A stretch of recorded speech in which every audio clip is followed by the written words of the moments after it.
Okay, so how do you get the best price for your house if you decide to go the retail route by hiring a real estate agent? This is important to understand too, because, a lot of people start out with the idea of, gosh, I want a cash offer. Okay, fantastic. That's great because it's easy, it's convenient, it gets you out, move on with life, get going. The problem is, as we've discussed a lot, is that you lose a lot of your equity.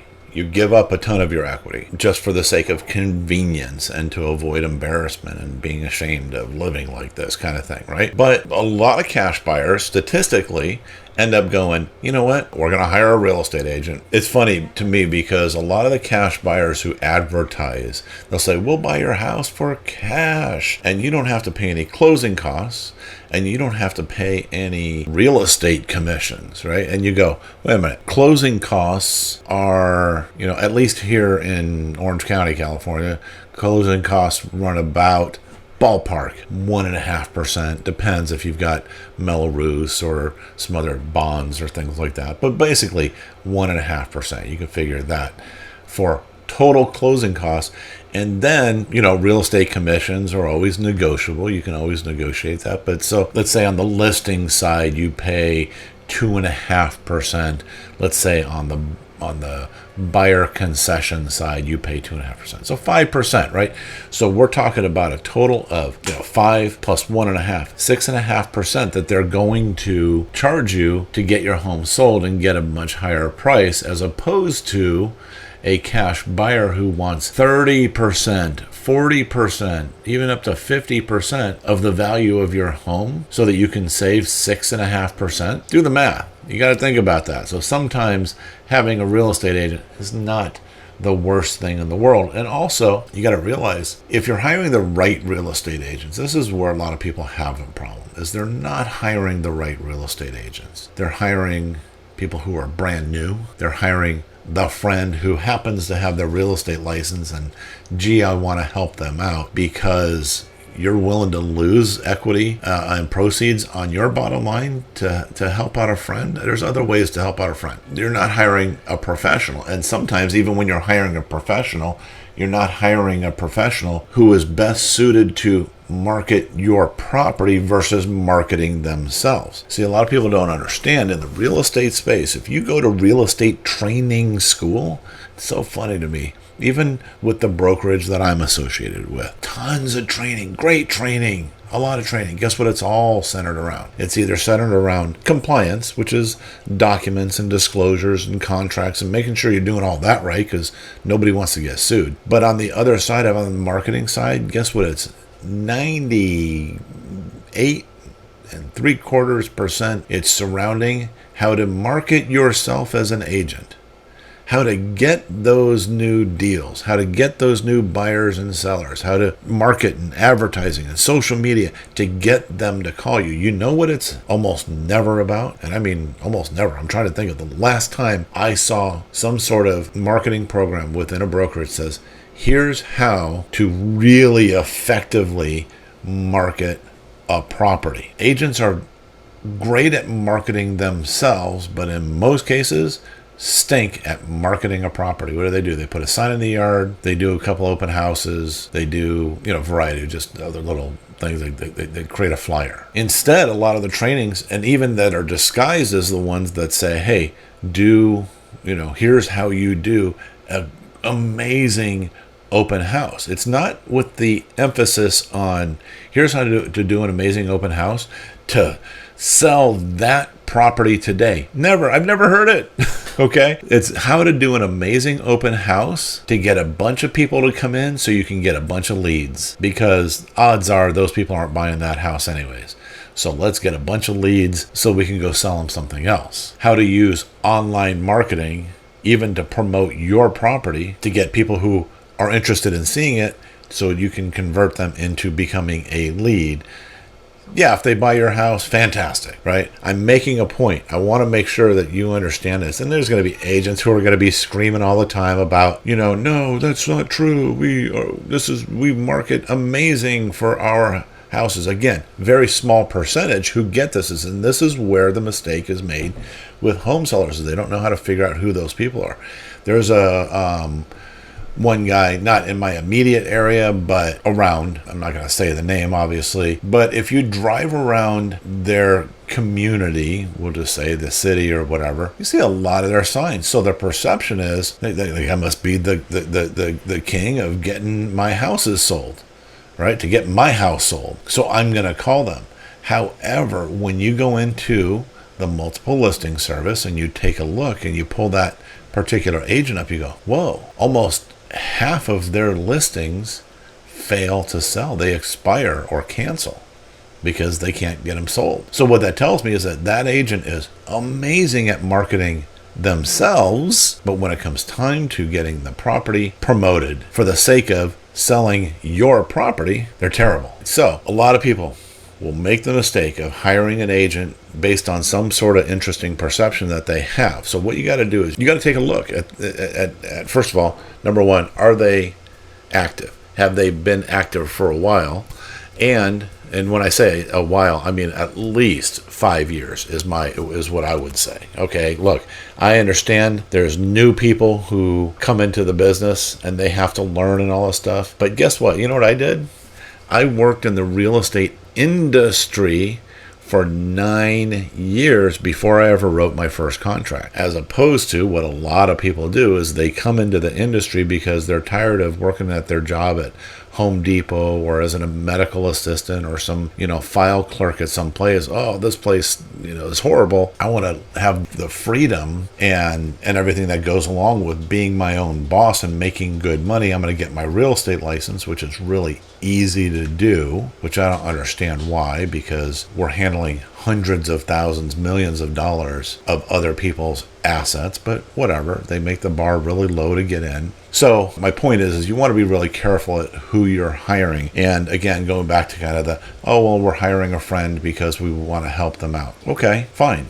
We get that. But instead of hiring a friend to help them out, why don't you get somebody who's actually really good? And you know what? Tell them you want them to co-list with the friend and do a 75-25 split kind of thing so that your friend can learn and they'll make money. But guess what? It's all going to be taken care of by a professional. So look at the marketing that they're doing for the properties. Does it all drive back to that property or another site that has hundreds of other listings on it? If it does, well, they're just collecting leads. Talk to several agents also. That's another recommendation. But again, kind of like with the cash buyers and all that stuff, things can be deceiving. I'll give you a great example. I had a lady call me that I was referred to. Somebody said, hey, Anthony knows what he's doing. Talk to him. I went over there and we just sat down and we had a conversation because she literally called me and said, can you be here in a half an hour? I'm like, okay, fine. I went over and we were just chatting. Well, what I didn't do and what I don't do is I don't do the big dog and pony show. I just don't. I answer your questions. If you want to get your house sold, let's get your house sold. On the other hand, they did meet with another agent. It was a couple. And that particular couple, they came and they had an amazing presentation. Fantastic presentation. And they were dressed better than I was. I was wearing jeans and boots, Whatever. It doesn't matter to me. And they did an amazing presentation. And she was like, oh, I really want these go-getters to list my house. Well, guess what? Her house sat on the market for 61 days, and then she canceled the listing with them.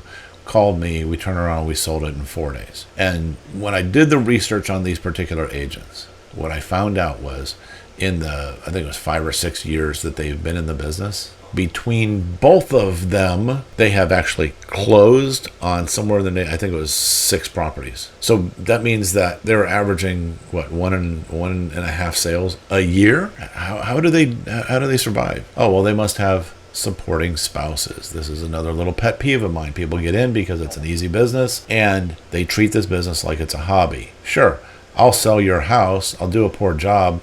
I'll still get paid even if I do a poor job, but it's okay if it doesn't sell because I've got a spouse who has a full-time job that supports our household. So I don't need the money. Any money I make from your sale is a bonus. And maybe we go on a trip or I buy a car or something like that, right? So those are the types of people you want to look out for too. And we can help with that as well. So if you go, hey, Anthony, look, we want to sell our house. I have access to a database of over 90,000 active, committed real estate agents, and I can connect you with the ones that are the best. Because out of the 90,000, there's a lot of them that are not. If I had to pick, if I had to put a number on it, we're probably talking about 4,000 of those 90,000 agents are what I would consider the best. And again, the best doesn't mean that they have, the best luxury looking website and the best fanciest clothes and the best car. No, you need a technician, somebody who is going to market your property to get it sold so that, you get the top dollar. And then also skipping the fluff. There's a lot of agents who will come to your house and they'll give you a presentation. They'll go, hey, guess what? We're going to put an ad for your property in all of these magazines, nationwide, international even. We're going to put your property in international magazines. Okay, great. I don't know the last time in as long as I've been doing this, that have I ever had anybody say to me, oh yeah, no, we bought this house out of a magazine, and we've sold some really nice houses, right? So the idea is, it's a luxury property, it needs to be in a magazine. I guess it could happen. There's a lot of other things that a lot of agents will promote. It's like even like drone videos. Drone videos are cool. They look amazing. They're beautiful. Who sees them? Nobody sees them. The distribution is all through the multiple listing service. It's all done through the multiple listing service. And so the most important thing is, one, having really good pictures. And I don't know if you're aware of this, but there's now what they call digital AI staging. So if you have a vacant house, you can create these images in minutes that have beautiful furniture in it, touches up things, makes the house clean and presentable. And this is what it could look like if you, Mr. and Mrs. Buyer out there somewhere, bought this house. So photos, critical, because that is the number one thing. And ask yourself about that too. When you're looking on real estate websites, are you flipping through and you're going, oh gosh, where's the drone videos? You're scanning through photos. And then what do? You also read the description. Making sure that you have a well-written description is also very important.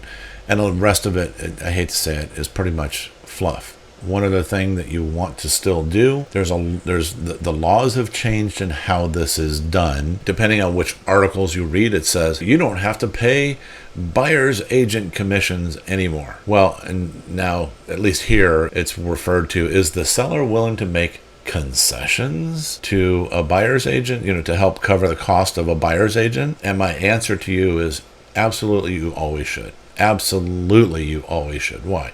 First of all of the costs and everything that are associated with the property, they're built into the price, right? Not trying to beat the drum of, real estate agents, are the saviors of the world. But if it wasn't for real estate agents who were incentivized to sell for a higher price, the houses would not be priced like they are right now. They just wouldn't be. So if you offer an incentive to a buyer's agent to bring a buyer, that only increases the odds of you finding that right buyer. Because otherwise, why would a buyer's agent bring a buyer to your house if they're not going to get paid? They wouldn't. This is a whole other lengthy conversation, and I'm happy to talk to you about it. Feel free to reach out to me. And then I'm going to do one more video on pricing strategies, because this is probably one of the most important things that you need to do when you are selling your property on a retail site. Let's move on to that one.